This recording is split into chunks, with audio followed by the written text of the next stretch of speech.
Setiap mimpi lahir dari sebuah harapan, dan setiap langkah adalah doa yang berjalan. Dari kejauhan kami melihat kampus ini, bukan sekedar gedung, tapi cakrawala yang memanggil untuk berani bermimpi. Kami berjalan, menyusuri jalan yang tak selalu mudah, menjemput harapan, membawa cerita, menata masa depan. Sebuah jaket alma mater, bukan hanya kain dan warna, tapi janji. Janji untuk tumbuh bersama, untuk saling menguatkan. Di ruang ini kami belajar lebih dari sekedar ilmu. Kami belajar mendengar, belajar memahami, karena di sini ilmu tumbuh bersama rasa. Di luar kelas kami menemukan kehangatan, tawa yang tulus, cerita yang bersahutan. Kami datang dari latar berbeda. Namun di sini, kami satu nama, satu keluarga.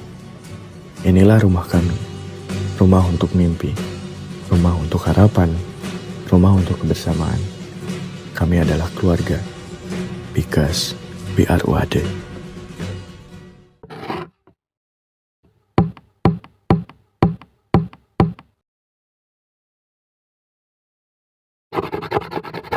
Pendahuluan Pancasila sebagai dasar negara Indonesia memiliki nilai-nilai yang mendasarkan universal yang bisa diterapkan dalam berbagai bidang kehidupan termasuk kesehatan. Fisioterapi sebagai profesi kesehatan memiliki peran penting dalam memulihkan fungsi tubuh dan meningkatkan kualitas hidup pasien. Implementasi Pancasila dalam fisioterapi tidak hanya berupa etika profesi, tetapi juga mencerminkan penghormatan terhadap hak asasi manusia, kerjasama sosial, dan pengabdian kepada masyarakat dengan menerapkan nilai-nilai Pancasila. Fisioterapi tidak hanya fokus pada aspek medis, tapi juga aspek kemanusiaan dan moralitas. Sila pertama, ketuhanan yang Maha Esa. Sila pertama menekankan keimanan dan ketakwaan kepada Tuhan yang Maha Esa. Dalam fisioterapi, hal ini tercermin dalam kesadaran bahwa pekerjaan adalah ibadah dan pengabdian kepada sesama. Fisioterapis yang berlandaskan nilai ketuhanan akan menunjukkan sikap empati, sabar, dan penuh tanggung jawab terhadap pasien, tanpa memandang latar belakang agama atau kepercayaan. Hal ini juga memotivasi fisioterapis untuk selalu menjaga integritas, mengutamakan keselamatan pasien, dan melakukan praktik profesional dengan niat yang tulus. Sila kedua, kemanusiaan yang adil dan beradab. Sila kedua ini menekankan sikap adil dan beradab dalam memperlakukan orang lain. Dalam praktek fisioterapi ini memberikan pelayanan yang setara kepada semua pasien, tanpa diskriminasi berdasarkan usia, gender, suku, atau status sosial. Fisioterapi harus menghormati martabat pasien, memperhatikan hak pasien untuk mendapatkan informasi, dan selalu bersikap profesional. Penerapan sila ini juga menekankan pentingnya komunikasi yang baik, pengertian terhadap kondisi pasien, dan penyediaan perawatan yang sesuai dengan kebutuhan individu. Sila ketiga, Persatuan Indonesia. Sila ketiga menekankan pentingnya persatuan dan kesatuan bangsa. Dalam fisioterapi, penerapan sila ini terlihat dalam kerjasama tim dengan tenaga kesehatan lainnya, termasuk dokter, perawat, dan ahli gizi untuk memberikan pelayanan holistik kepada pasien. Fisioterapis juga berperan dalam membangun lingkungan kerja yang harmonis dan mendukung kolaborasi lintas disiplin, sehingga tercipta pelayanan yang lebih efektif dan efisien bagi pasien. Persatuan ini juga tercermin dalam upaya fisioterapis memberikan kontribusi positif bagi kesehatan masyarakat secara luas. Sila keempat, kerakyatan yang dipimpin oleh hikmat kebijaksanaan dalam permusyawaratan perwakilan. Sila keempat mengajarkan demokrasi dan musyawarah untuk mencapai keputusan yang bijaksana dalam konteks fisioterapi. Prinsip ini diterapkan melalui keterlibatan pasien dalam pengambilan keputusan terkait rencana terapi. Fisioterapi harus mendengarkan aspirasi pasien, menjelaskan pilihan terapi secara jelas, dan melibatkan keluarga jika diperlukan. Dengan cara ini, pasien merasa dihargai, berpartisipasi aktif dalam proses penyembuhan, dan hasil terapi menjadi lebih optimal. Sila kelima, keadilan sosial bagi seluruh rakyat Indonesia. Sila kelima, menekankan keadilan sosial dan pemerataan kesejahteraan. Dalam fisioterapi, prinsip ini diterapkan dengan memberikan akses pelayanan yang adil bagi semua pasien, termasuk mereka yang kurang mampu secara ekonomi. Fisioterapis juga dapat berperan dalam program kesehatan masyarakat, seperti pelayanan fisioterapis gratis atau edukasi gerak bagi kelompok rentan. Implementasi sila ini menjadikan profesi fisioterapis tidak hanya fokus pada pasien individu, tetapi juga peduli terhadap kesehatan masyarakat secara luas. Profesionalisme dalam fisioterapi. Implementasi Pancasila juga tercermin dalam profesionalisme fisioterapis. Profesionalisme berarti kompeten, bertanggung jawab, disiplin, dan menjunjung tinggi etika profesi. Fisioterapis harus terus memperbarui pengetahuan dan keterampilan menggunakan metode terapi yang berbasis bukti serta menjaga rahasia medis pasien. Profesionalisme ini selaras dengan nilai-nilai Pancasila, khususnya ketuhanan, kemanusiaan, dan keadilan sosial, karena mengutamakan keselamatan, martabat, dan kesejahteraan pasien. Etika dan empati dalam praktik fisioterapi. Empati dan etika merupakan manifestasi nyata Pancasila dalam fisioterapi. Fisioterapis harus mampu memahami pasien, memberi dukungan emosional, dan memperlakukan setiap individu dengan hormat. Praktik etis meliputi kejujuran dalam diagnosis, menghormati keputusan pasien, dan tidak memanfaatkan posisi untuk keuntungan pribadi. Dengan memadukan empati dan etika, fisioterapis tidak hanya menyembuhkan fisik pasien, tetapi juga menjaga kesejahteraan psikologisnya. Kontribusi terhadap masyarakat. Fisioterapi dapat menerapkan Pancasila dengan memberikan kontribusi yang nyata pada masyarakat luas. Contohnya melalui edukasi kesehatan, kampanye pencegahan cedera, atau penyuluhan gerak untuk lansia dan anak-anak. Kegiatan ini mendukung persatuan dan keadilan sosial, serta memperkuat peran fisioterapi sebagai agen perubahan yang peduli terhadap kesehatan masyarakat. Kontribusi ini juga memperkuat hubungan antara profesi kesehatan dan nilai-nilai kemanusiaan dalam Pancasila. Manfaat implementasi Pancasila dalam fisioterapi yaitu yang pertama, membentuk fisioterapis yang beretika, humanis, dan profesional. Yang kedua, menjamin akses kesehatan yang adil dan merata. Yang ketiga, meningkatkan kepercayaan masyarakat terhadap pelayanan fisioterapi. Yang keempat, menguatkan kolaborasi antar tenaga kesehatan untuk kepentingan pasien. Yang kelima, membantu mewujudkan cita-cita bangsa, yaitu masyarakat sehat, produktif, dan sejahtera. Fisioterapi perlu memahami nilai Pancasila karena Pancasila menjadi landasan etika, moral, dan profesionalisme dalam memberikan pelayanan kesehatan. Memastikan pelayanan yang adil, beradab, dan menghormati hak asasi manusia tanpa diskriminasi, serta mendorong fisioterapi untuk bertanggung jawab tinggi demi kesejahteraan pasien secara holistik. Memastikan integrasi dan komitmen sosial sesuai nilai bangsa Indonesia. Indonesia adalah pedoman perilaku fisioterapisional yang mengatur fisioterapis untuk melayani pasien secara etis, meliputi menghormati hak dan martabat individu, memberikan pelayanan kompeten, jujur, dan bertanggung jawab, menjaga kerahasiaan pasien, berkompetensi dalam lingkup profesi, bekerja sama multidisiplin, serta meningkatkan standar profesi secara terus-menerus demi kesehatan individu dan masyarakat, sesuai dengan pedoman resmi dari organisasi profesi dan regulasi pemerintah. Rehabilitasi dalam fisioterapi penting untuk memulihkan fungsi tubuh, mengurangi nyeri, meningkatkan mobilitas, mencegah cedera ulang, dan mempercepat pemulihan pasca cedera atau operasi, sehingga mengembalikan kualitas hidup dan kemandirian pasien. Ini mencakup pelatihan fisik terarah, dukungan psikososial, dan manajemen kondisi kronis.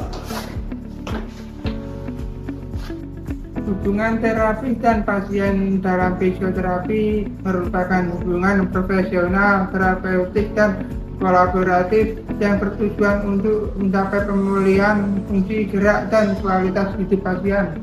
Terapi berperan sebagai tenaga kesehatan yang memberikan asesmen, perencanaan, dan disertasi terapi, sementara pasien menjadi subjek aktif yang terlibat dalam proses penyembuhan. Pasal-pasal dalam fisioterapi di Indonesia diatur terutama dalam Peraturan Menteri Kesehatan Permenkes Nomor 80 Tahun 2013 tentang penyelenggaraan pekerjaan dan praktik fisioterapis dan Permenkes Nomor 65 Tahun 2015 tentang standar pelayanan fisioterapis yang mengatur kewenangan, standar kompetensi, perizinan STR, SIPF, serta kode etik profesi. Mengacu pada Undang-Undang Kesehatan Nomor 36 Tahun 2009 dan Undang-Undang Tenaga Kesehatan Nomor 36 Tahun 2014. Aturan ini memastikan pelayanan fisioterapis yang berkualitas, akuntabel, dan dilindungi hukum. Meliputi asesmen, diagnosis, perencanaan, implementasi intervensi, dan evaluasi.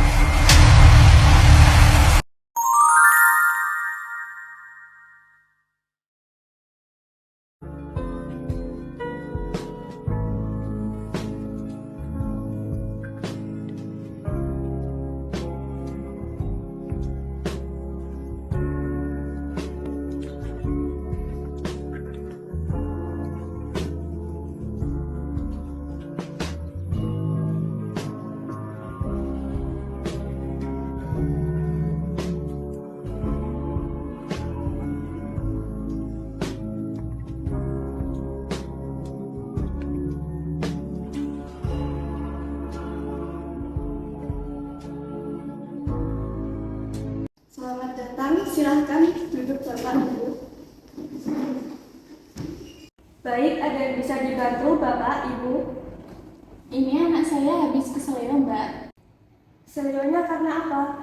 Keselionya itu karena habis latihan lari. Terus yang dirasakan sakitnya di bagian mana, Mbak? Yang dirasakannya itu sakitnya di bagian ankle kaki. Oh, baik, saya data dulu ya. Namanya siapa ya, Mbak? Nabila, Nabila. Umurnya 19 tahun. alamatnya mana, Mbak? Tasik Madu Karanganyar, Mbak. Baik, saya tensi dulu ya, Mbak.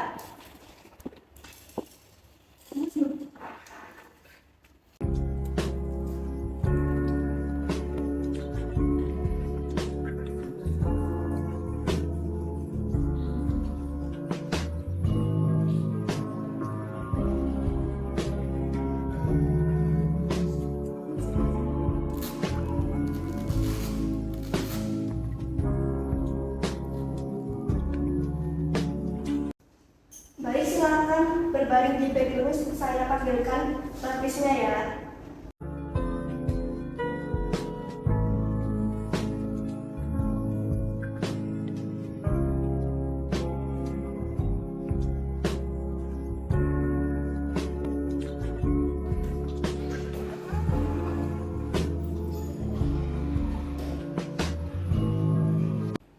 Ini Pak, tadi ini keluhannya keseleo di bagian ankle kakinya. Oke, yang tadi bagian kaki kanan atau kiri ya?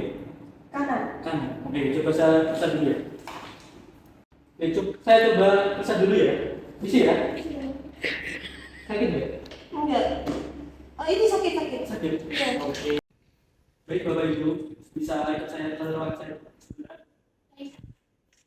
Baik Bapak Ibu, mungkin rasa sakit yang diderita oleh anak dan Nabila tadi berasal dari kesleo yang menyebabkan rasa sakit pada ankle Ananda. Mungkin ada beberapa langkah yang dapat saya lakukan untuk meredakan nyeri pada anak dan Nabila tersebut. Yaitu yang pertama itu dengan terapi infrared. Sebenarnya apa ya Pak, kalau boleh tahu? Dari kegunaan terapi infrared itu yang pertama yaitu mengurangi rasa nyeri pada otot. Yang kedua yaitu memperlancar sirkulasi peredaran darah. Dan yang ketiga itu mengatasi kekakuan sendi dan cedera jaringan. Itu sakit enggak ya Pak? Apa ada efek sampingnya? Baik Ibu, terapi infrared menggunakan sinar inframerah yang menghasilkan panas. Jadi kalau untuk rasa sakit atau efek samping yang berlebihan sih tidak. Karena pada panas ini bisa menuju jaringan yang membantu otot lebih rileks, mengurangi nyeri dan percepat pemulihan. Jadi untuk waktu pemulihan ini tergantung rasa nyeri tersebut itu. Baik Bapak Ibu, apakah Bapak Ibu setuju dalam penggunaan terapi infrared ini? Ya, kami setuju Pak. Oke baik. Nanti Bapak Ibu silakan mengurus keuangan di ruang administrasi ya Bapak.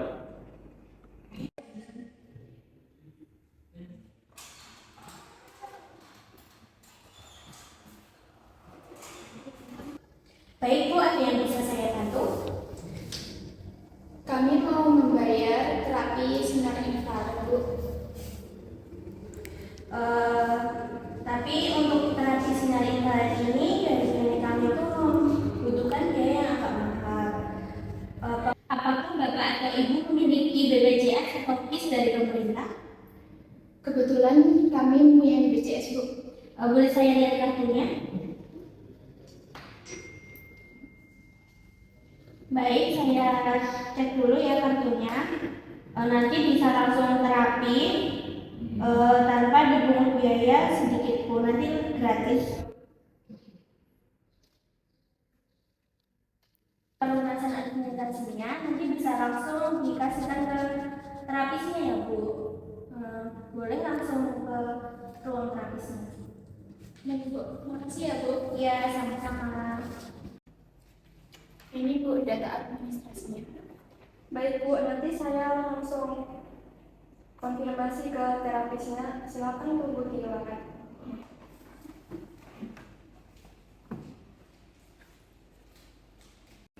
Baik Dik, ini saya langsung kasih terapi infrared aja ya. Itu sakit enggak Pak? Enggak Dik. Ini paling cuma rasa sedikit hangat saja buat di kaki adik. Siap, bisa ya? Saya langsung ini ya. Mati ya?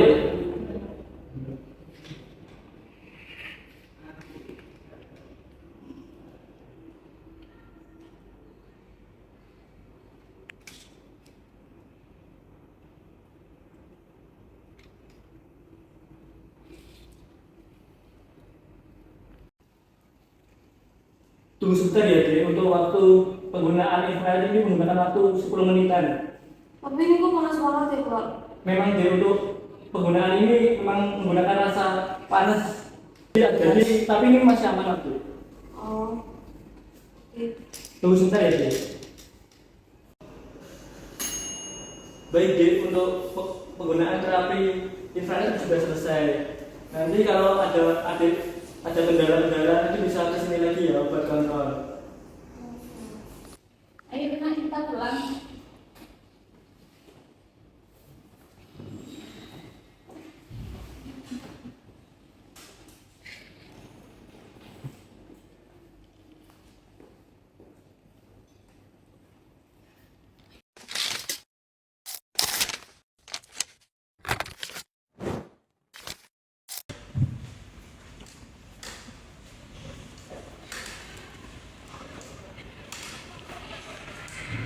Silakan duduk.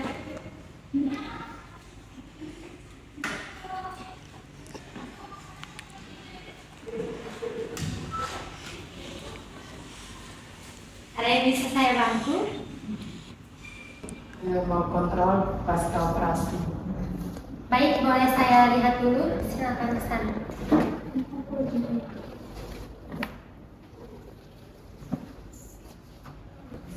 Bareng dulu ya.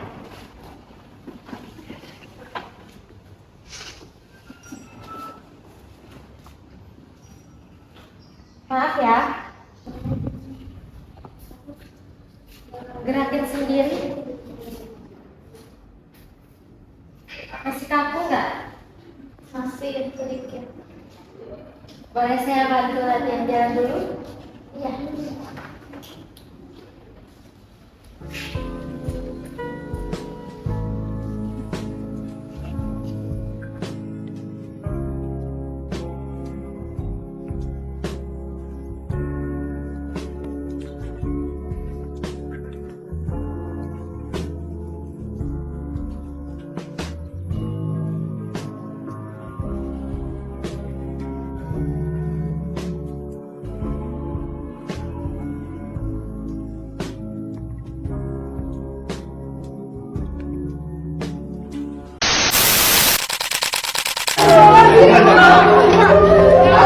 Perawat RS Umi dipukul saat bertugas. Sejumlah orang menganiaya seorang perawat. Penyerangan dan penganiayaan tenaga kesehatan RS Bandung. Seorang perawat di Puskesmas Kedaton Bandar. Menjadi korban penganiayaan keluarga pasien. Anak pasien piting leher dan banting perawat.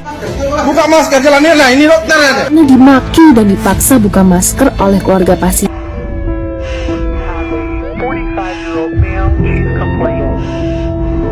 Saya turut prihatin akan kejadian yang menimpa Dr. Syahpri di RSUD Sekayu.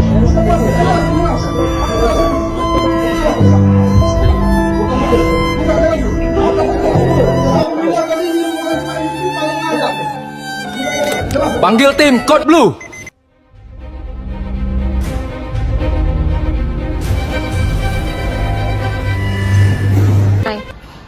Anti kekerasan kepada tenaga kesehatan adalah sikap menghormati dan melindungi dokter, perawat, fisioterapis, serta tenaga medis lain dari segala bentuk kekerasan fisik, verbal maupun psikologis.